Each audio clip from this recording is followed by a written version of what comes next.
I'm an English teacher, and this is my favourite exercise for improving vocabulary. It's fun, it's free, and it's easy. Let's go!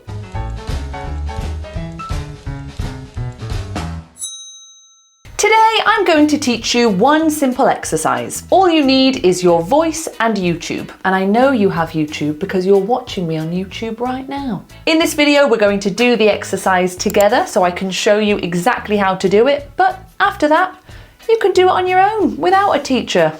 You're welcome. If you feel like you struggle to understand native speakers, I have the perfect thing for you. We've made a course specifically designed to unlock advanced English listening skills. 10-hour-long conversations with 10 people who have very different UK accents and styles of speech. You will hear a huge variety of voices talking about interesting and engaging topics. And that's not all. Receive full transcripts, listening comprehension quizzes, new vocabulary glossaries, and vocabulary quizzes. By the end of this course, you will feel much more confident understanding native speakers. So what are you waiting for? Get started today. Okay, let's get started with this exercise. So I'm going to use YouTube on my phone, but it really doesn't matter. And I want you to type into the search bar something like Charlie Chaplin clip, or short movie clip, or silent film clip, or Pixar short clip.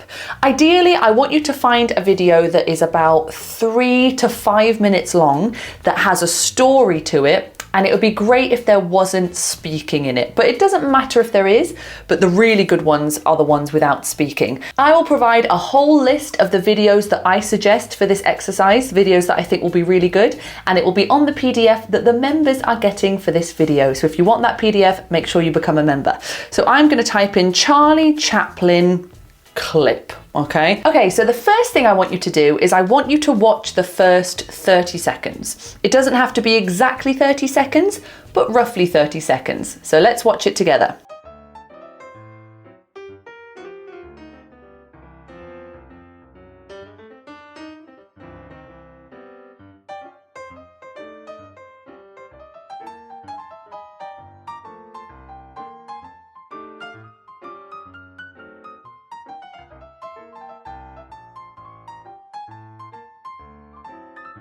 Okay, that was about 20 seconds, but that's a good time to pause. Then I want you to say out loud, what you just saw. Now make sure you choose a tense that you're going to speak in. Sometimes when I do this exercise with my students, they start in the present tense and then they go to the future tense and they go to the past tense. They kind of wobble between the tenses. So choose a tense. I suggest the present tense. Normally when we are describing stories from movies or stories from books or TV shows, we describe them in the present tense. So tell me what happened. You can rewind back if you want to remind yourself. So, okay, so we've got a man runs. I'm going to go for the present tense. A man runs into a Now, if you encounter something and you don't know the word for it in English, I want you to go to the dictionary, go to Google Translate and find that word. Okay, so this is a cage. So if that is a new word for you, I want you to write it down, cage, with maybe the word in your language so you remember exactly what it was. So now we can complete the whole sentence. A man runs into a cage. Next up, a man runs into a cage and finds a sleeping lion. Now we've got the word finds in there. That's okay, but can we think of any other words for that verb? So if you encounter an adjective or a verb, I want you to try to find 3 options for that. So don't just go for the easy option. So we did the easy option there. We said finds a sleeping lion. It's a bit obvious, it's a bit easy. So I'm going to go to the thesaurus, and I'm going to type in the word find, and then I've got the word discover, encounter, stumble on. Okay, I've got different versions for the same word and I'm going to write them all down, and then maybe I will say the sentence in 3 different ways. So we've got a man runs into a cage and encounters a sleeping lion. A man runs into a cage and discovers a sleeping lion. A man runs into a cage and stumbles on a sleeping lion. So we want to expand that vocabulary, and your brain will remember these words because you are attaching it to the context of the video. Your brain will remember the lion, will remember the cage, will remember the music, and you are attaching words to those images. So you are much more likely to remember them. And it's much more fun than just looking at a list.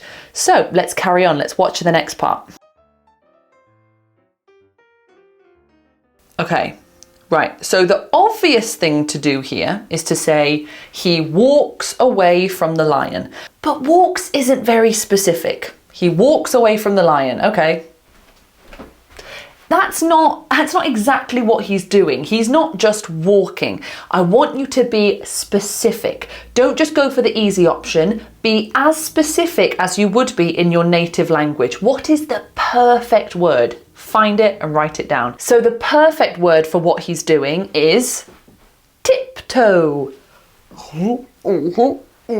When you tiptoe, you walk on the tips of your toes. So that's the perfect word. So he tiptoes away from the lion. He tiptoes away from the lion. Okay, that is the perfect word for this situation. If you find the perfect word, great, move on. What happens next? He reaches a door, but it won't open. He pushes the door, but it won't open. Okay, now be specific. What does he actually do with his arm? What does he do? He reaches his left arm out of the cage and around to the front of the door. He knocks a bar which falls and locks the door. That's how specific I want you to be. Every step. That is the only way to get your English crisp, is if you give me all the details and all the specifics. Oh dear. Now, how is he feeling at this point? Think about feelings, emotions. How do you think he's feeling? And you will probably find an adjective. So go to a thesaurus and find me 3 words for how he's feeling. Afraid, frightened, worried, anxious. All of those words are really great, and I want you to find some new words that you didn't know before. Write them down, get them in this exercise. Then revise what you've just done. Go back and try to narrate the story while the video is playing, like this. A man runs into a cage and encounters a sleeping lion. He tiptoes away from the lion towards the door. He pushes the door, but it won't open. So he reaches his left arm out of the cage and around to the door. He accidentally knocks a bar which falls and locks the door, leaving him feeling very anxious. I would feel very anxious as well, definitely. And as I was just watching that, I realised that there's something else we can add to this story, because we've got a verb. Can we do an adverb? So we've got tiptoes. He tiptoes away from the lion. Can we do an adverb for that verb? How does he tiptoe? He tentatively tiptoes. Tentatively. If you do something tentatively, you do it with hesitation. You're doing it very softly. You are worried about the outcome. So you... That's tentatively. Add adverbs to these verbs. Expand, expand, expand. So we've done our first 20 seconds. So let's carry on with the video. Let's see what happens next.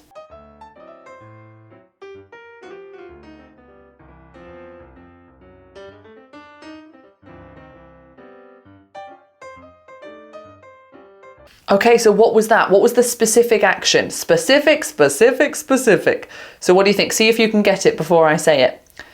So he reaches into his pocket and takes out a... What would you call that? What do you think? If you don't know, go to your translator, find the perfect word. I would say the perfect word for that is a handkerchief or a hanky. A lot of the time we shorten handkerchief to hanky.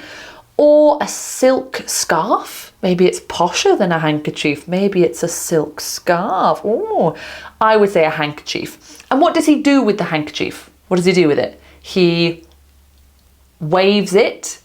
Why? to try to get someone's attention. Give me all the details. So he reaches into his pocket, he takes out a handkerchief and waves it out of the cage to try to get someone's attention. Let's carry on and see what happens next. He's waving that handkerchief. No one's coming. So he puts the handkerchief back into his pocket and tiptoes. There's tiptoe again. He tiptoes towards...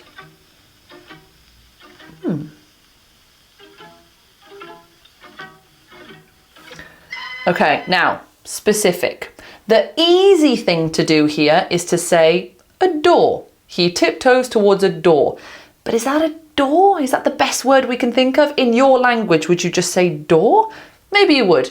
But the real specific way would be hatch. It's a hatch because it opens that way and it's little. So we call that a hatch. Now, we could just say he opens a hatch, but again, I want to be more specific. He slides open a hatch. He doesn't just open it, he slides open a hatch. Always go for the most specific. And what does he discover on the other side? So he slides open a hatch and he discovers a tiger on the other side. Let's carry on.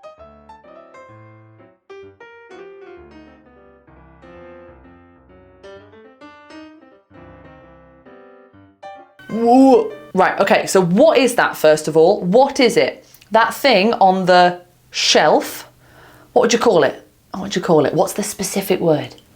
It's a tray of water.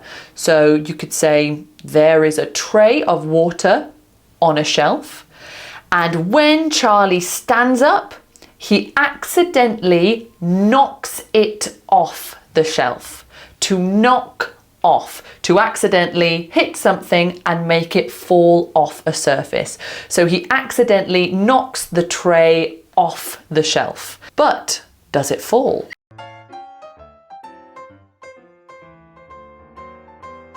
Okay, so he accidentally knocks it off the shelf, but he catches it before it hits the floor. He catches it before it hits the floor. So let's revise what we just did. Let's go back. He reaches into his pocket and pulls out a handkerchief. He waves it out of the cage to try to get someone's attention, but no one is looking. So he tiptoes over towards a hatch. He slides the hatch open and discovers a tiger on the other side. When Charlie stands up, he knocks a tray of water off a shelf, but he manages to catch it before it hits the floor.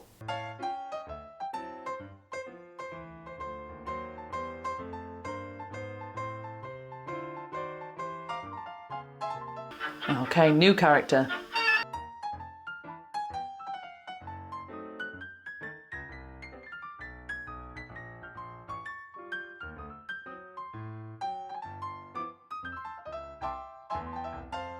Okay, so a lot of my students make this mistake. So we've got a new character in this story, don't we? We've got this little guy here. Now this is the first time we've seen him in this story. So a lot of my students will say something like, suddenly the dog arrives, or suddenly the dog starts barking. But this is the first time we are seeing this dog. This is the first time you are mentioning this dog. So if it's the first time you're mentioning someone or something, and if it's non-specific, we've got to say a or an for the first time. So suddenly a dog appears. Now let's describe the dog. Don't just say a dog, give me more information. So suddenly a little scrappy dog runs up to the cage and starts barking. That would be a lovely sentence. So whatever adjective you want to use to describe that dog in your own language, find it in English. Then the way that Charlie responds is quite interesting. So he's very stressed out. He tries to put his fingers in his ears, and then he does this. Okay, what is that? In English, what is that action? What is it? What is it? We can say to plead or to beg. So we can beg someone or we can plead with someone. So he's begging, he's pleading, he's saying, please stop barking, please. So write those words down. But he doesn't leave. And he starts jumping up. He starts jumping up to the cage. Let's watch the next little bit. Okay, prepositions. What's going where? What's going where? Okay, so he sticks out his leg, or he sticks his leg out of the cage to try and kick the dog. He's trying to kick the dog to make it run away. Be specific. Suddenly, a woman arrives. Not the woman, because we haven't met her before. A woman arrives. Let's see what happens. Oh, we've got some words.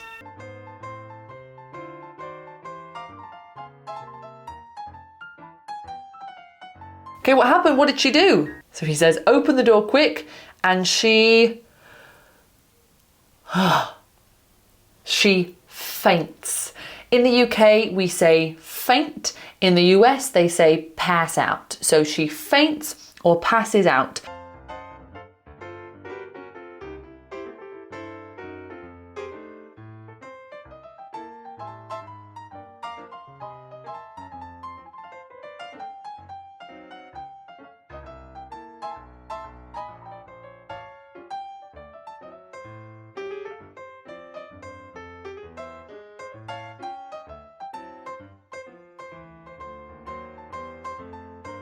Okay, so you probably know exactly what he's doing in your native language, but can you do it in English? So she has fainted. She is on the floor currently.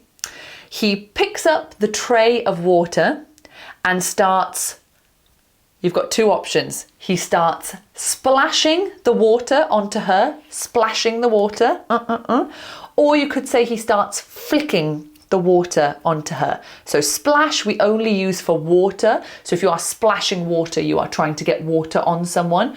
Or flick, which is kind of that action, but you can say flicking water. Flick, flick, flick. It's trying to flick water onto her.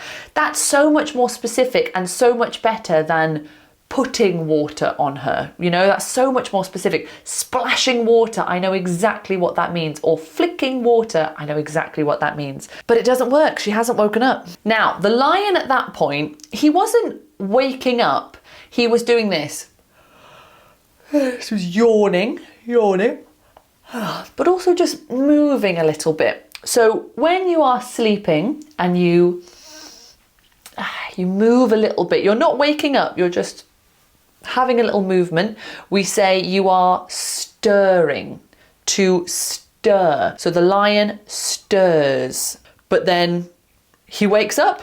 The lion wakes up very suddenly, and Charlie drops the tray of water and runs back to the door. Very tense, very, very tense. He stands up and approaches Charlie, or walks up to Charlie. But then the lion walks away and leaves him alone and goes back to where he was sitting. So again, a very different emotion. How is he feeling now? He is feeling utterly relieved. He is feeling relief. He is so relieved. Let's watch the next part.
Okay, and that's pretty much the end. So let's talk about that ending. The lion at first is kind of rolling around like a cat. Well, I suppose a lion is a cat. So he's rolling around. He seems very content, very happy. So Charlie, who is feeling very relieved, decides to just wait, I suppose. He just waits for something to happen. Then the woman, okay, Now we could say that she wakes up, but normally we use wake up for sleeping. And she wasn't necessarily sleeping, she was unconscious. So we can be quite formal and say she regains consciousness. That's quite formal. Or we can say she comes to. And that's it. To come to means to regain consciousness. So finally, the woman comes to. Then she races. Let's think of a better word than runs. Let's say she races back to the cage, or she darts back to the cage to help Charlie. She opens the door for him. Now, how is he acting now? He is showing off a little bit. He is showing off. He's saying, hey, it's just a lion. I don't care about a lion. It's just a little cat. It's a lion. He is showing off, or you could say he is being a show off. A show off is a noun, so he is being a show off. He's going, I don't care, whatever. But then when the lion roars at him, he darts out of the cage and runs straight up a pole. So again, if you see that big long stick and you think, what's that? Google it. Pole. You'll learn so many random words with this exercise, but you never know when you might need them. So he is now at the top of the pole. She looks up at him and she says, what are you doing up there? And he shows off a little bit more now. He keeps showing off. He does a little dance. He puts his arms out. He leans back. He's showing off. And she says, come down now. So he slides down the pole, slides down the pole, and all is well with the world. He didn't get eaten by a lion. Thank goodness, all is well. So like I said, that's all you need to do. And in my years of teaching, I've not found a better, more fun, easier, more enjoyable way of expanding vocabulary. It means you get to sit and watch a nice video, you get to be a bit creative, you get to speak out loud, which is always the best thing to do, and your brain gets to attach context to the vocabulary. It remembers what happened in the video when it learnt that word, so it's much more likely to stay in there. So like I said, I will provide a whole PDF of all the videos that I recommend for this exercise. If you want to get that PDF, become a member. It costs the same as 1 cup of coffee a month. It's not a lot at all, and you get all of these perks. So thank you so much for watching this video. If you enjoyed it, please give it a like. If you would like to follow us on Instagram, you can do so there. If you want an English lesson with me or Bez, the link for that is down below. Make sure to become a member. Thank you so much for watching, and I will see you next time. Ta-ta!